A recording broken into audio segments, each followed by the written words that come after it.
ETF index mutual funds నేర్చుకుని stock మార్కెట్లో రాణించాలనుకుంటున్నారా? వెంటనే ఈ నెంబర్కి కాల్ చేయండి. ఆంధ్రప్రదేశ్లో కూటమి ప్రభుత్వం ప్రతిష్టాత్మకంగా తీసుకువచ్చినటువంటి సూపర్ 6 పథకాలలో అతి ముఖ్యమైనది ఉచిత బస్సు ప్రయాణం మహిళలకి. మనందరికీ తెలిసిందే, ఇది ఇప్పటికీ కర్ణాటకలో, తెలంగాణ రాష్ట్రాలలో అమలవుతున్నటువంటి పరిస్థితి. అక్కడ ఎదుర్కొంటున్నటువంటి వివిధ రకాల పరిణామాలు. ఆ కారణం చేత ఆంధ్రప్రదేశ్లో ఏ రకంగా దీన్ని అమలు చేయాలి, ఏ రకంగా ముందుకు తీసుకువెళ్తే బాగుంటుంది, ఇచ్చినటువంటి సూపర్ 6 పథకాలు అయితే అమలు చేయకుండా ఉండేటువంటి పరిస్థితి లేదు. ఖచ్చితంగా చేస్తామంటూ చెప్తుంది. ఆ రకంగా ఇప్పటికీ చాలా వరకు పథకాలన్నింటినీ కూడా అమలు చేసింది ఆంధ్రప్రదేశ్ ప్రభుత్వం.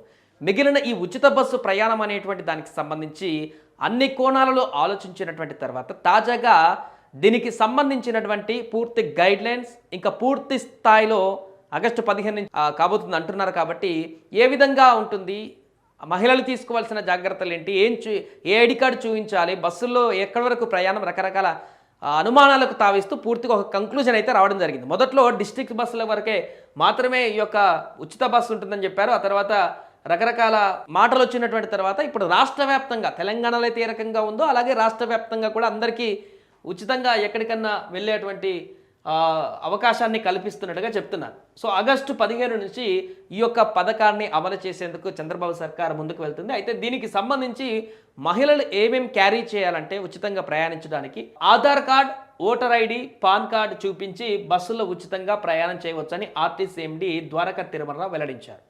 సో ఇప్పటి వరకు మనకు ఇతర ప్రాంతాల్లో కనుక డిఫరెంట్గా ఉంటే ఇక్కడ ఆధార్ కార్డు కానీ, ఓటర్ కార్డు కానీ, పాన్ కార్డు మూడిట్లో ఏదైనా ఒకటి.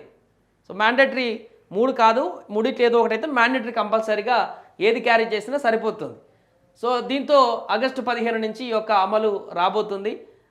ఏ బస్సుల్లో దీన్ని అమలు చేయబోతున్నారనేటువంటి విషయానికి సంబంధించి చూస్తే జీరో టికెటే ఇస్తారు. ఇక్కడ కూడా తెలంగాణలో అయితే ఏ రకంగా జీరో టికెట్ ఇస్తున్నారో, ఎందుకంటే వారికంటూ ఒక లెక్క ఉండాలి. ఆర్టీసీ దగ్గర ఎంతమంది రోజు ఉచితంగా ప్రయాణం చేస్తున్నారు, ఎంతమంది మహిళలు బస్సు ఎక్కుతున్నారు, వారికి ఒక టికెట్ అంటూ ఇష్యూ చేస్తేనే మళ్ళీ గవర్నమెంట్ దగ్గర ఈ లెక్కలు చెప్పుకొని ఇంతమంది ప్రయాణం చేస్తారు బస్సులో, దీనికి సంబంధించిన డబ్బులన్నింటినీ కూడా గవర్నమెంట్ ఇవ్వడానికి, రీఫండ్ చేయడానికి అవకాశం ఉంటుంది. కాబట్టి దానికి సంబంధించిన టికెట్ ఒకటి ఇష్యూ చేస్తుంటారు. సో ఏ బస్సుల్లో మనకు ఇప్పుడు అందుబాటులో ఉన్నాయంటే Palle Velugu, ultra Palle Velugu, express, city ordinary, metro express బస్సులలో మాత్రమే ఈ యొక్క ప్రయాణానికి, ఉచిత ప్రయాణానికి మహిళలకి అలో చేస్తారు. అంటే డిలెక్స్, అదేవిధంగా సూపర్ లగ్జరీ, అదేవిధంగా గరుడ, ఇంకా సంథింగ్ ఏసీ బస్సెస్ ఉంటాయి కాబట్టి వాటికి ఈ యొక్క ఉచిత ప్రయాణం అనేది మహిళలకు ఉపయోగపడుతుంది. అంటే గ్రామాల్లో ఎక్కువ తిరిగేటువంటి బస్సులు పల్లె వెలుగు కానీ, ఆల్ట్రా పల్లె వెలుగు కానీ, గ్రామీణ ప్రాంతాలలో జిల్లాల వారీగా తిరిగేటువంటి బస్సులు ఎక్కువగా ఉంటాయి. ఇవే ఎక్స్ప్రెసెస్ కూడా వివిధ జిల్లా ప్రాంతాల నుంచి క్యాపిటల్ ప్రాంతానికి కూడా కనెక్ట్ అయ్యేటువంటి ప్రాంతాలు అవన్నీ. సిటీ ఆర్డినరీ అంటే విజయవాడ కానీ, విశాఖపట్నంలో కానీ లోకల్గా అక్కడ ఆ ప్రాంతాలలో తిరిగేటువంటి లోకల్ బస్సెస్ ఉంటాయిగా, వాటికి సంబంధించినటువంటి ఆర్డినరీ బస్సులు. దాంట్లో కూడా కొన్ని హై ఎండ్ బస్సెస్ ఉంటాయి, ఏసీ బస్సెస్ ఉంటాయి, ఇంకా లగ్జరీ బస్సెస్ ఉంటాయి. వాటికి పరిమితి ఉండదు. అక్కడ కూడా లోకల్ సిటీ ఆర్డినరీ బస్సెస్కి మాత్రమే, మెట్రో ఎక్స్ప్రెస్ వరకు కూడా పరిమితి ఇచ్చారు లోకల్గా తిరిగేటువంటి వాటికి కూడా. సో ఈ బస్సుల్లో రాష్ట్రంలో ఎక్కడైనా కూడా మహిళలు ఉచితంగా ప్రయాణం చేయవచ్చు. సో బుధవారం గుంటూరులో జోన్ 3 పరిధిలోని గుంటూరు, ప్రకాశం, బాపట్ల, పల్నాడు, నెల్లూరు జిల్లాల డిపోల అధికారులతో సమావేశమయ్యారు RTC chairman Narayana, MD Dwaraka Tirumalarao. So ఒక క్లారిటీ వచ్చింది. ఇంకా ఎలాంటి అపోహాలు లేదు. ఈ మొన్నటి వరకు ఒక జిల్లాలో ఉన్నటువంటి పరిధి వరకే ప్రయాణం కొనసాగించవచ్చని కొన్ని, లేదంటే కొంతమందికి మహిళలకు ఉంది, కానీ ఇప్పుడు ఎలా లేదు. మహిళలందరికీ రాష్ట్ర వ్యాప్తంగా, ఆంధ్రప్రదేశ్ బార్డర్ వ్యాప్తం మొత్తం కూడా ఉచితంగా ప్రయాణం చేయడానికి ఎలాంటి పరిధులు లేకుండా ఇప్పుడు ఈ పథకాన్ని అమలు చేస్తామంటూ కూడా క్లారిటీ ఇచ్చారు ఆర్టీసీ అధికారులు. సో ఈ సందర్భంగా కొన్ని విషయాలు కూడా వెల్లడించడం జరిగింది. ఉన్నటువంటి బస్సులను ఉచిత ప్రయాణ పథకానికి ఉపయోగిస్తామన్నారు. అంటే ఇప్పటివరకు అందుబాటులో ఉన్నటువంటి బస్సులను సమయం, సిబ్బంది డ్యూటీ విషయాలలో ఎలాంటి మార్పులు ఉండవంటూ కూడా స్పష్టం చేశారు. సో ఇప్పుడు ఒక ఎట్ ఏ టైం రద్దీ పెరిగేటువంటి అవకాశం ఉంటుంది కాబట్టి దానికి తగ్గట్టుగా డ్యూటీలు పెంచడమో లేకుంటే ఇంకా అది చేయడమో కూడా ఏం లేదు. ప్రస్తుతానికి ఏదైతే ఉన్నాయో, ఎన్ని బస్సులు ఉన్నాయో, ఏ రకంగా డ్యూటీ కొనసాగుతుందో షెడ్యూల్ ప్రకారం అది నడుస్తూ ఉంటుంది.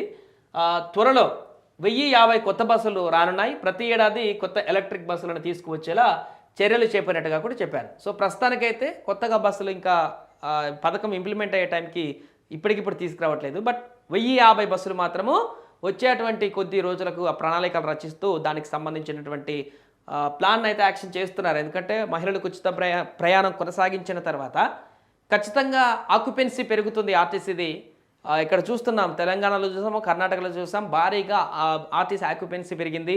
ప్రయాణికుల సంఖ్య పెరిగింది, మహిళల ప్రయాణికుల సంఖ్య పెరిగింది, విపరీతంగా ఆర్టీసీని వినియోగించేటువంటి వారి సంఖ్య పెరిగింది. కాబట్టి బస్సుల రద్దీ అనేది కూడా కొంత ఇబ్బందికరంగా మారుతుంది. కాబట్టి దానికి సంబంధించిన ప్రణాళిక ఇది. భవిష్యత్తులో బస్సులను మరిన్ని పెంచుకునేటువంటి పరిణామం.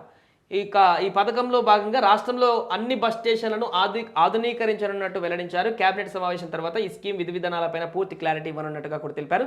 కొన్నాళ్ళుగా ఆర్టీసీ ఎండీలు రాష్ట్రంలోని వివిధ ప్రాంతాలలో పర్యటిస్తున్నారు. అందులో భాగంగానే ఈ యొక్క ఉచిత బస్సు పథకం పైన కూడా వాళ్ళు కొన్ని అన్వేషణలు చేస్తున్నారు, సమీక్షలు చేస్తున్నారు. అలాంటి పథకం తమిళనాడు, కర్ణాటక, తెలంగాణ రాష్ట్రాలు అమలు చేశాయి. అప్పుడు ఎదురైనటువంటి ఇబ్బందులను వివరించారు. ఈ విషయంలో ప్రయాణికులపై సిబ్బంది ఎప్పటి మాదిరిగానే ఉండాలని సలహాలు, సూచనలు కూడా ఇచ్చారు. అలాగే శ్రీశక్తి పేరుతో ఉచిత బస్సు పథకానికి ప్రభుత్వం అమలు చేస్తున్న విషయం తెలిసిందే. ఈ నేపథ్యంలో సోషల్ మీడియాలో ఫ్రీ బస్కు సంబంధించిన ముద్రించిన జీరో టికెట్ ఒకటి ప్రస్తుతం వైరల్గా మారింది. ఇదే టికెట్ ఈ రకంగా ఉంటుందనేటువంటి ఒక డెమో ఆంధ్రప్రదేశ్ రాష్ట్ర రోడ్డు రవాణా సంస్థ పేరుతో డిపో పేరు శ్రీశక్తి వంటి అందులో ఉన్నాయి. టికెట్ ధర ఎంత అనేది చెబుతూ రాష్ట్ర ప్రభుత్వం రాయితీ ₹0 ముద్రించారు. ఆ టికెట్ ప్రస్తుతం కూడా సోషల్ మీడియాలో వైరల్గా మారుతుంది. ఇప్పుడు అదే టికెట్కి సంబంధించినటువంటి చర్చ కూడా కొనసాగుతుంది. ఈ రకంగానే ఉండబోతుందని.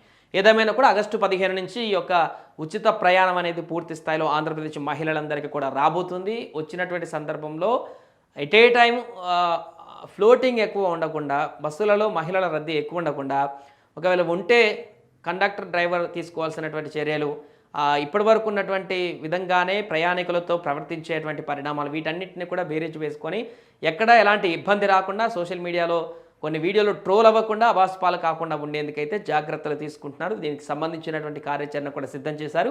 ఆగస్టు 15 నుంచి శ్రీశక్తి పథకం అనేది పూర్తి స్థాయిలో ఆంధ్రప్రదేశ్ రాష్ట్ర వ్యాప్తంగా కూడా అమలు కాబోతున్నట్టుగా తెలుస్తుంది. క్యాబినెట్ భేటీ తర్వాత దీనికి సంబంధించి ఇప్పుడు ఆల్మోస్ట్ డీటెయిల్స్ అన్ని ఇంతే.